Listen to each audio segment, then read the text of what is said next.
Hi, I'm Erica Olson. This is my cousin Jamie, and we are doing my dental nutrition counseling for dental health. I'm doing this to hopefully help Jamie understand the relationship of what she eats to her oral health and the health of her body. She is in good health. She does take a prenatal vitamin and vitamin D and iron, which is good. No food allergies or special diet. She does drink occasional alcohol. And she lives out in the country, so not very much fast food or out to eat. And we do have a gas station in town. That's basically it. She has a couple fillings, otherwise no other issues with her teeth or lips. Okay. So first off, the caries process with her cavities, they are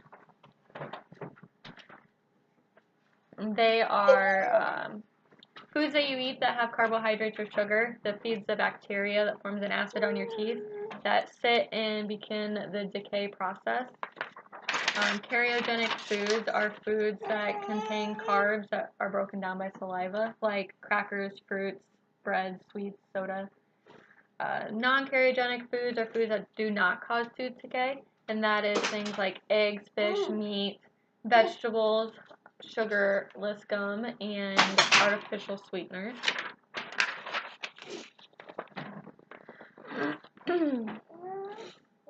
So before we started this video, me and Jamie both highlighted the foods that she ate over the 3-day process and what she thought were cariogenic foods and what weren't. So a couple of things that I noticed that she missed are things like her milk, her margarita.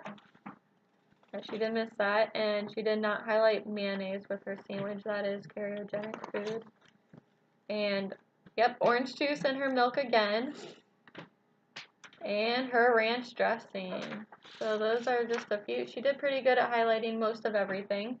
A couple of things were missed, but those are, dairy products are foods that are cariogenic because they do contain the carbohydrates and sugar that can sit on your teeth.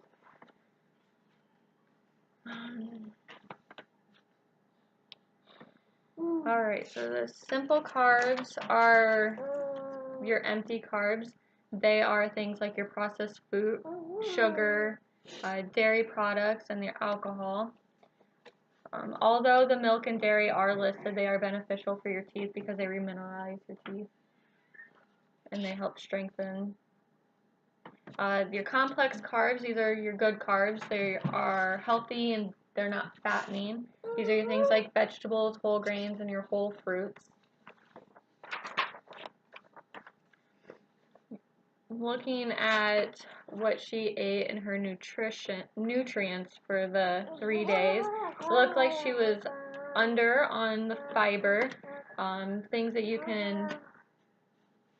that can help you get your fiber are eating your potatoes with the skin or carrots with the skin.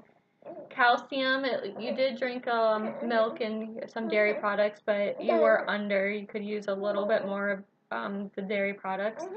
And potassium are things like bananas that could help with that. And it says you're low on iron, but you do take an iron supplement, so that is good.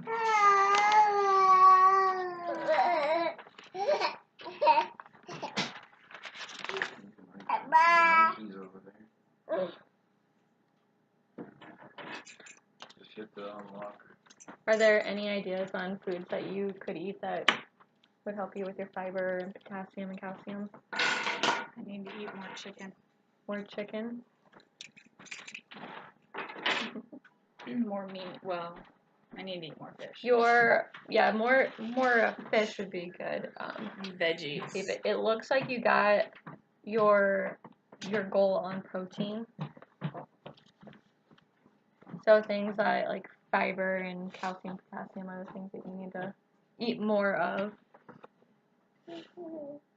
Beans. Do they have fiber? Yeah, beans do have fiber. I love beans. Me too.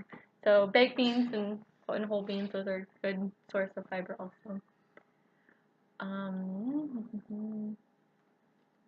Things that I would suggest replacing are things like your applesauce. Just replace it with apples, which the skins on the apple would be a good source of fiber also. So, otherwise you do eat pretty healthy. So that would be my only suggestion is the processed fruit. Try to get more whole fruits.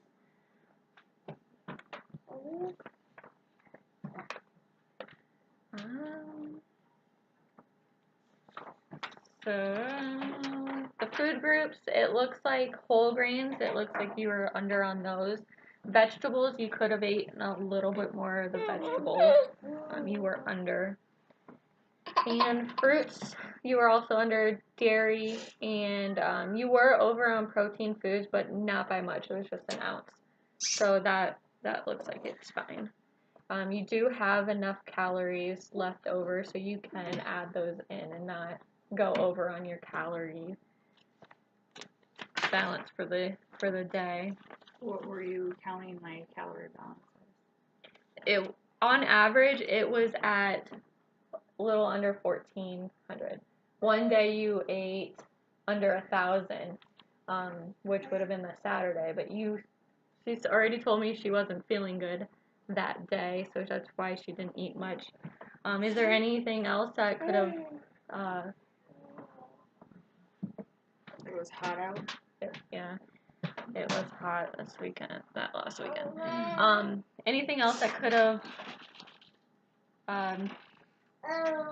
affected your intake for those 3 days that you did it? Anything? I think we were on the go a lot. We were doing a lot of errands, running a lot of errands. Okay, that could do it. Okay. Any other ideas on food choices that you would like to incorporate? No, just more dairy and more whole fruits. Okay. Anything that you learned today?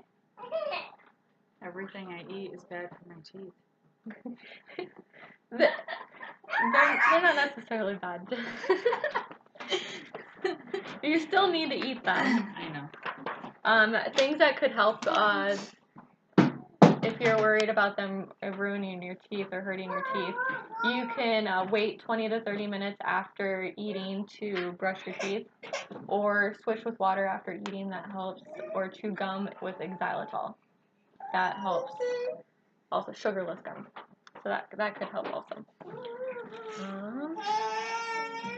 I learned a lot from this experience. I learned how to talk to somebody about how they eat and record, and I think that it was a good learning experience. And one thing that I would improve is maybe doing more days than just the 3 days, because it didn't seem like a very long enough time to really get a good understanding on how they eat and what they should change. And I think we are done. We should do 3 more days after